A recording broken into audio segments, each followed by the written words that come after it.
Hello and welcome to Duke's Handbook, where I give advice on things that I pull from Reddit on Mondays, 5:30 in the morning Mountain Time. Tuesday through Friday will be episodes dedicated to those who email in at dukeshandbook@gmail.com. Those episodes will be released Tuesday through Friday, 5:30 in the morning. Feel free to shoot me an email, ask advice on something. You got to put in as much detail as possible that I'm able to give advice from a non-biased standpoint. Thank you, and here we go. Let's get on with the show.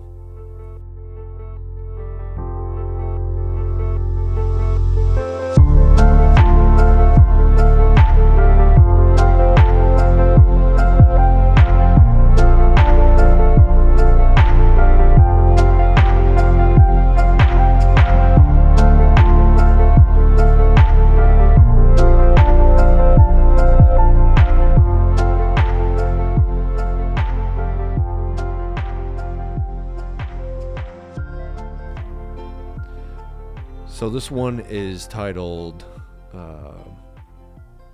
How to Handle My Mother During the Holiday. And I mean, in reality, you just kind of handle it, right? I mistakenly agreed to my parents to go to my parents for Thanksgiving. In hindsight, I should have said no, but now I've already gone along with plans, and I don't think I can back out. If you have to fly anywhere, definitely not. My mother is not very kind, and I struggle to be around her. She is very frustrating because she talks down to me a lot. I am mentally disabled and have some mental health issues because of it. It has made me not as efficient as my older sister. My older sister went to grad school and is a lawyer. I had a very difficult time in school and had to be tutored often. Still, I am an adult with a degree. I am planning to move to another country soon to pursue my career. That's interesting. I'm a little, I'm concerned. I'm not concerned, but I wonder what your career is, right? My mother tries to give me advice on my career, but she does not do it helpfully. She often disregards any information I tell her and talks to me like I am a child. And when she cannot remember the information correctly, she calls me a liar. Okay, well, that's a problem. Last time we spoke, we had a huge fight because she accused me of lying about needing a background check for my job. And I told her she was wrong. She still went away with feeling like she had been lied to, which angered me and caused me to hang up on her. I would have too. How is she going to know what is required of your job when you're the one doing it, right? It has been a month and a half since then, and she never apologized, so I chose to just ignore it and let it go. But now it is Thanksgiving, and I'm very anxious. One of the jobs I had mentioned I was going for did not work out. I told my father about this as a heads up. But I feel a terrible pit in my stomach about seeing my mother. Dude, I mean, sometimes moms suck. Dude, I'm not even going to lie to you. And she will be unkind about it. I know she will. On my graduation day with my degree in hand, she looked at me and said, "I never believed you would get your degree. I had no faith, but your father believed in you." She meant this as praise, but it was extremely hurtful. I can't imagine what things she will say about the job rejection. What do I do? Should I pretend I can't come? How should I speak to my mother? Okay.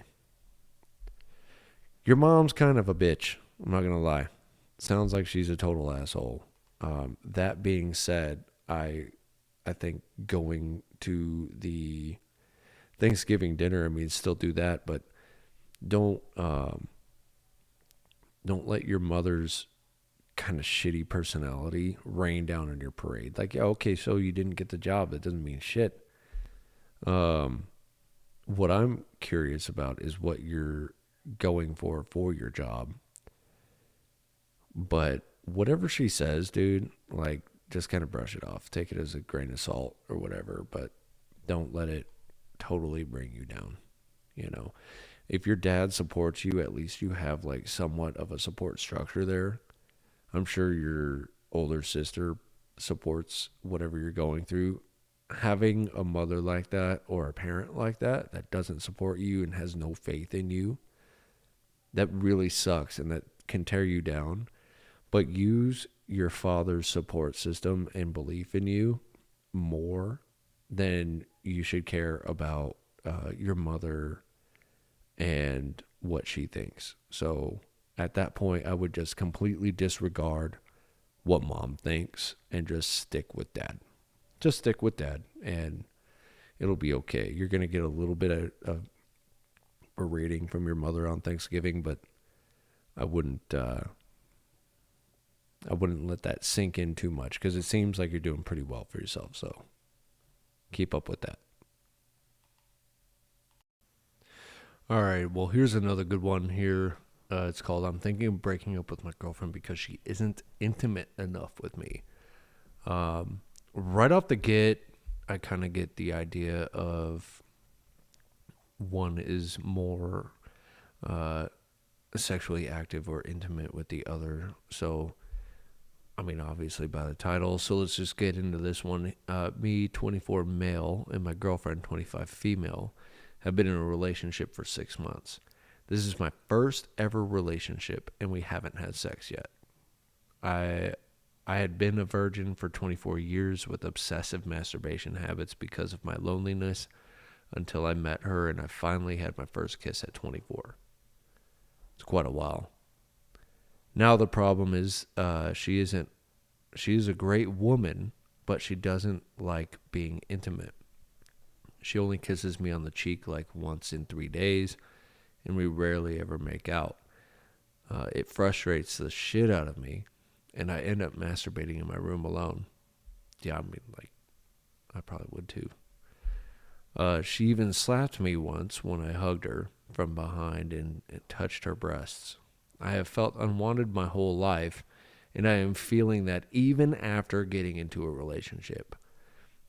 Real quick, that's like a big deal for men. Like if we're feeling rejected by the woman that we're in a relationship with, it's like it hits harder than just being rejected at a bar or something like that, where you're just like, yo, girl, let me get them digits. And then you don't. And they're going, ew, no. Like, that's okay. Like, that's easy to move on from. But somebody that you're in a relationship with, like, it hurts a lot more. How do I talk to her about this? I mean, dog. You just kind of talk to her about it. Like, you're going to have to. Am I at fault for being too desperate for intimacy because of my loneliness? No. Nope. Not at all. You're not at fault for anything other than wanting. I mean, like, I feel like what you're talking about here, that's general partner shit. Like, that's general, like going up behind somebody and like hugging your partner, maybe grabbing a tete, is not that. It's not too much to ask for. And I mean, like, just asking for general intimacy from your partner is not too much to ask for. That's, I mean, like, kisses and hugs and like shit like that's intimate touch. It's not, no. 6 months too without even a handy J, an HJ, or a beej, bro. Like, I mean, like 6 months. That's a lot. That's a long time. And then you've been a virgin since you were 24 years old. It's like all you want is like some sort of intimacy. So I almost wonder if there's like something about like you financially that she's maybe like settling. Not saying you're an ugly dude, but like she's maybe like settling just to have like financial protection. But even then, like women that do that are a lot more intimate than her. So I mean, like she may just be, what's that called? asexual, I think it is, where they just like don't do that per se. And, you're like about that life. So we do have a few edits and an update here. Edit number 1, about the groping part, I realized my mistake and I apologized to her and she accepted it. And since then, I always respect her boundaries, which is good. Should always respect each other's boundaries. I'm not thinking of breaking up with her because of the breast thing. That's good. Edit number 2, I think I worded the post terribly. People think I am thinking to break up with her because she refused me sex one time, groping thing, but I actually am just sad that she doesn't reciprocate the love back, even just a kiss or a sweet gesture. And that's totally valid on your part, because that's a lot. I mean, it's very one-sided from what I'm seeing here. Update, thank you all for replying and giving me some advice. I have realized I need to have an open and honest communication with her and not just break up, but get to know her reasons and give her time since I really like this woman. Also, some of you made me realize how wrong I was for the groping thing and knocked some sense into me, even going to the lengths of calling me a sexual assaulter and an incel every chance you get. And he's got laughing faces because people don't freaking get this shit. Like, boy, your relationships must be fun if you can't have random groping. I mean, Christ. Thank you all for the brutal honesty. I needed it. Just another question. How do I post a further update after I have had a convo with her, since this subreddit does not allow separate posts for just updates? Right there, buddy. Just edit your shit. No, I mean, like, that was actually a really good one, because I feel like that's common in a lot of relationships where it's very one-sided. One wants it more, one doesn't want it as much. Maybe it was very reciprocated at the beginning, and then like towards the middle or end the relationship, it wasn't. But I think you're doing the right thing. Definitely sitting down and having a conversation about what your needs are and what her boundaries are. And then you kind of know where you stand there and where she stands. I mean, it might be a year before you guys all, before you all have sex or whatever, but that conversation right there needs to be had. Because if you guys aren't on the same level, then, I mean, like, after the conversation, you might end up breaking up or you might stay together. But don't completely focus on just, well, she's a great chick. She might be a great woman, but like, if she's not going to be that great for you if you're not getting that physical reciprocation of your love, because obviously yours is touch and hers is probably something else. So figure that out, and that might help you out. So this one here is a little bit longer. It'll probably be the end of this episode, so just hear me out all the way through. I have some strong beliefs on this. It's nothing bad, because I feel like people will automatically assume where I'm going with it. This one is called, Should I Stop Being Friends with My Muslim Friend Who Keeps Trying to Convert Me? And I know, I said I got strong beliefs on this, and I feel like some people are already turning their brain like, oh, this piece of shit. No, it's not like that. I know many Muslim people. They're the most friendly people I've ever met in my entire life. However, going the route of trying to convert people is definitely not fun. She got mad at me earlier for asking questions about the Quran that she invited. She asked me to ask questions, obviously, and she said my points were bullshit and stupid and stop talking. She's been really annoying recently. Like, for example, we were laughing about something I said, and then she said, "Oh my God, please convert to Islam. You're so funny. I don't want to see you go to hell." Fuck. Okay. And I appreciate her intentions, but I've told her so many times I want to stay agnostic or agnostic atheist. Um, I've been for so many years, and I just can't grasp the thought of God existing. And you know what? To each their own. You do you, boo boo. She apologized last night for, air quotes, yelling at me. But the amount of times I told her I want to stay the way I am, and she tries to argue with it. Sometimes she says okay and accepts it, yet sends me TikToks of the Quran and someone praying and tells me to listen. Even after she got mad at me for and stopped talking to me, she sends me TikToks of people preaching about it, about it doesn't matter when you convert, as long as you convert eventually. And I was like, what the fuck? On the inside, I feel that. I feel that. Um, I've been friends with her for over a year. She hasn't been doing this. She hasn't been doing this only recently. She's been doing this for like 6 months, and every time I'd say I want to stay the way I am, or I don't know, man, I don't want to think about this stuff. And guess what? She keeps going. Even when I say I'll think about it, I guess I always end off with I want to stay atheist, and she still tries to convert me. I found out that it's literally haram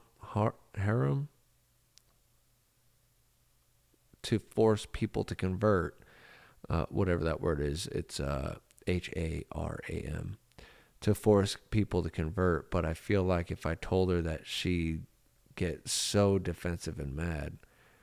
I don't want to deal with that. It says Ion wanna. I don't want to deal with that, is what she's saying. Should I stop being friends? I've already left her on delivered for like a day. Um, Ooh, that is a tough one because a lot of people try to convert people to religion, for various different reasons, I guess.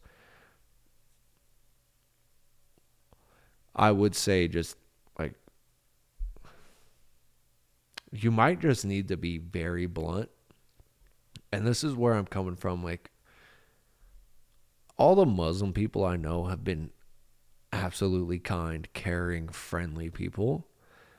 Um, and I love them all. It's just I feel like I get more of the conversion stuff from Christians than I do Muslim people.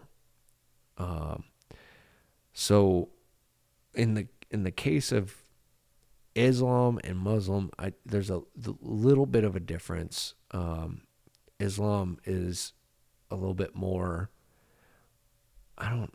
It's hard to explain, but like just straight up Muslim is a little bit different than Islam, and that they take the Quran like to heart with everything. Um, and then like Muslim people are like, "Hey, I'm Muslim," and you're like, "Cool," and then they don't really push it on you. Now, if you were to ask questions and be like, I don't know, blah blah, maybe I will, maybe I won't, they're not going to push it. So I would say either set this hard boundary, give this person the ability to kind of be like, okay, I'm pushing boundaries on this person, and like have this conversation where you're just like, dog, it's not happening. I'm cool where I'm at. Stop. You're making me uncomfortable. And maybe she'll stop.